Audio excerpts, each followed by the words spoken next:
We're back, and today we're going to be talking about slope.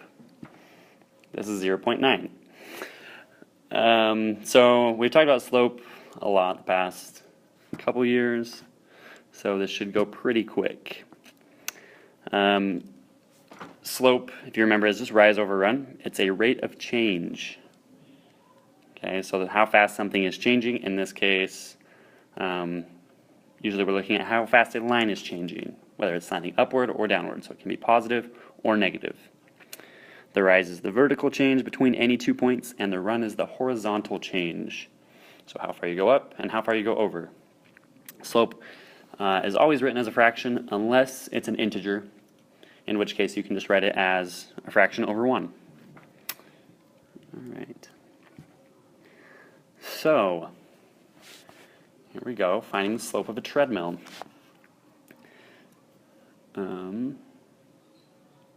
If you guys have ever ran on a treadmill, it's much harder to run on an incline. So the higher the incline, or the higher the slope, the more calories you're going to burn. So let's find the slope of this treadmill. For some reason we use the letter M for slope. I was told once, but I don't remember. So I'm going to put M here. The rise, as you can see, if I'm starting at this point and ending at this point up here, this is my treadmill. The rise means how far did it incline, so vertically it changed, right here, 10 inches. So I'm going to put 10 inches. And horizontally it changed 48 inches, or 4 feet. But we want these in the same units, so we'll just leave it as inches. Okay. I'm obviously not going to write 10 inches over 48 inches for my slope. I'm going to simplify that. So inches here, those units will cancel out. Slope is unitless, meaning I don't have to write, my slope is not going to be in any units.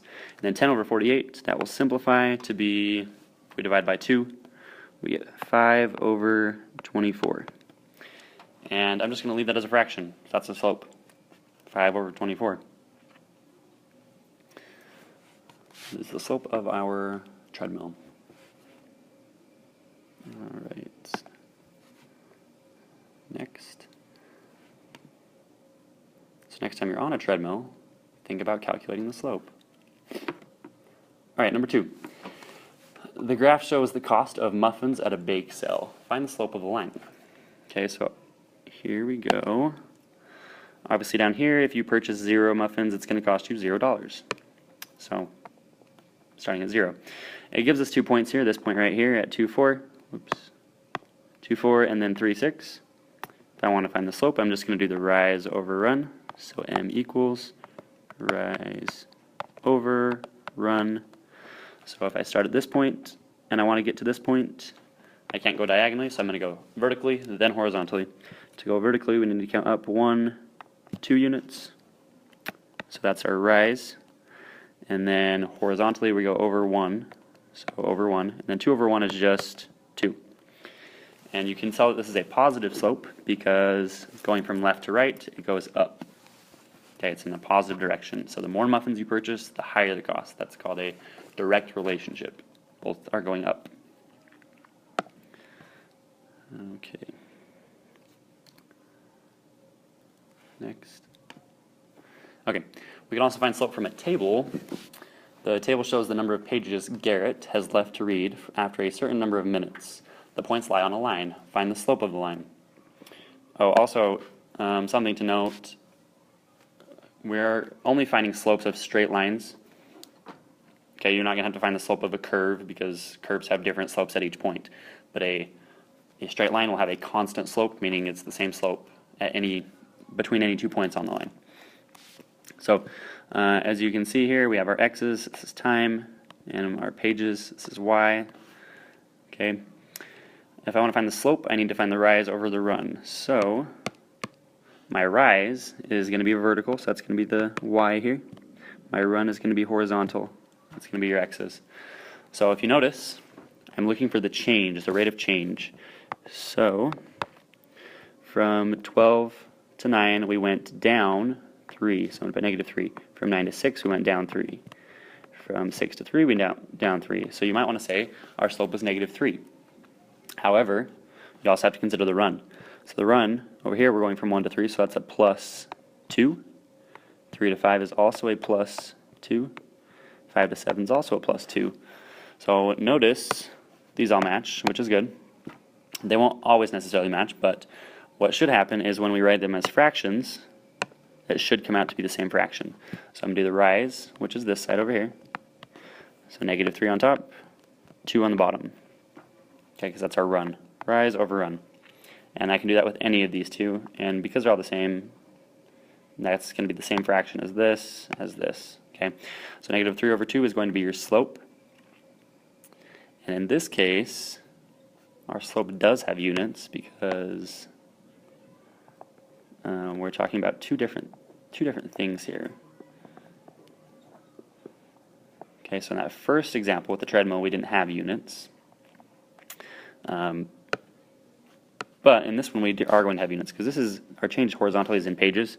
So negative 3 pages, and then 2 minutes. And it doesn't really make sense to say he's going negative, or he has negative 3 pages left after 2 minutes. So we can simplify that down into a decimal. So that's just going to be negative 1.5 pages per minute.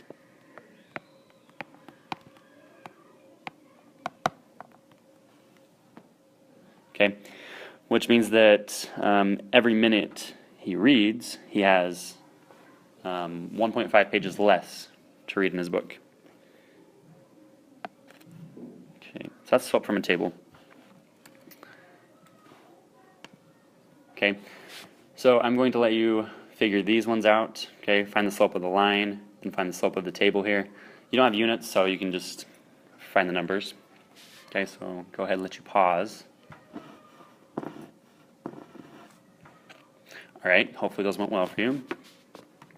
Now we're going to move on to finding slope using an equation. Now this is important, the slope formula, because we are going to use this quite a bit. So, your slope formula, I guess if you want to read it in words, it says the slope m of a line passing through points x1 and y1 and x2, y2 is the ratio of the difference in the y-coordinates to the difference in the x-coordinates. Okay, so what that means, we're finding the difference between our y values. Okay, that means we're subtracting. And we're finding the difference between our x values. Okay, and remember, y is going on top because that's your rise, x is going on the bottom because that's your run. So this is your slope formula. So if you're using a notebook, I would write that down in your notebook somewhere. Okay, and then don't worry about these 2's down here. Those are just, the 2's and the 1's, those are just naming your points. So they don't have any numeric meaning, it's just giving a name to those points. So this point, this is our second point, this is our first point, basically is what that's saying. Okay, make sure that, it doesn't matter which one you use, but make sure that when you plug in your slope, your points to the formula, y2 and x2, those points are coordinating with each other, they should go on top of each other. Y1 and x1 also go on top of each other. That's why it says down here that the coordinates of both points must be used in the same order. Okay, and let's look at one example, and then I'll let you try one. Okay, so it says find the slope of the line that passes through these 2 points, R and S. I'm going to do this without counting here. So obviously we can count, and we can say, if we start here at S and go to R, we're going down 1 and over 1, 2, 3, 4, 5. Okay, and we can find slope that way. But if you don't have a graph, so let's ignore this graph here, and we just have these 2 points, we can use our slope formula, which again, it looks like this. y2 minus y1 over x2 minus x1. Okay, so I'm going to pick one of my points to be my y1, x1. That's just going to be this one. So this is my first point here. This is my second point here.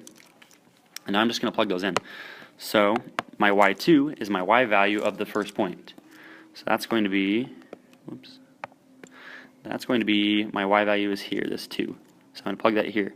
And I'm not worried about this thing. I'm not going to put a 2 down here. That's not correct notation. I'm just going to put a 2. Okay, again, that 2 right here is just naming the point. Okay, so 2 minus, then my y1, oh actually I did that backwards. my bad. Okay, forget everything I just did there.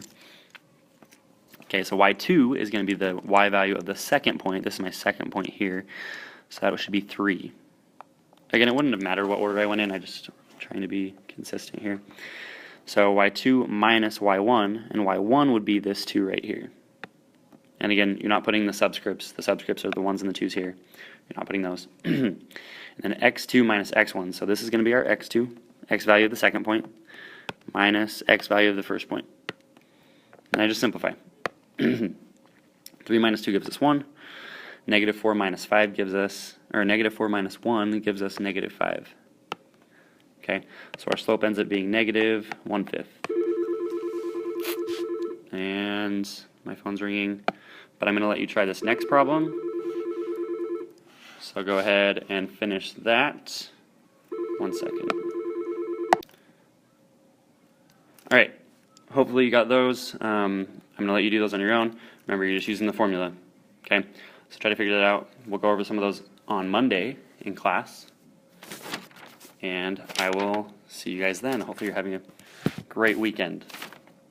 Adios, amigos.